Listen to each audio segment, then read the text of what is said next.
Şaylananma.com Kıdırlıya Bu durmuşta eyemen 24 yıl yaşayan 21 yaşımdan beri kakası dert taşıyan Ol yoğuluna kara kışı övrülümen yazım Innidine diyeymek tali rest in peace father Men öğrenim bu durmuştan kerkili zatları Yanlışan yerlerim kendi yakın saydım yatları Kerkim kerkili vurdu arkadan biz bir yolladık Men yıkıldım yerimden kaldım yılgırdım sonladı Ayakta durun sonu nekili kıyın bolsadı Men bilyen bu zatları şıda için yansadı Bir yerde yengilen morsan önümde yengişlenken Men bu diyen sözlerden rapıma değişli del Men birinin oğlu birinin cigisi Men birinin eri birinin dostu birinin kakası Demek bende bar durmuşta kımmasatlan barası Kerkimin önüne bar durmuşun ağı karası Uymana amigo, Men bugün şadiyan uymana amigo, Setirleme sana yan amigo uya bana Hennesi Kellerde fikirleme Hemmesi Uymana amigo, Men bugün şadiyan uymana amigo, Setirleme sana yan amigo uya bana Hennesi Kellerde fikirleme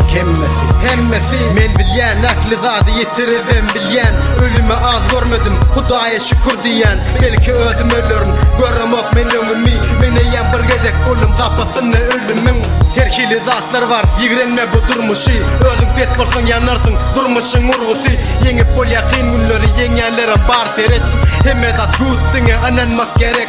Sen birine anan yan, sen birine ağlan yan Sen birine yan yan geceler yastığa ağlayan Men sana diyecek zadım gamının olma ağlamay Özüne ananıp başla tur yerinden canlanay Sen gurle yengeşeceksin hiç zaten korkma lan Kerkime ananacak olmak berde korkma nen Bir ömür bir yürek isteyişin yali yaşa Yönü yanlış man yaşamağın başar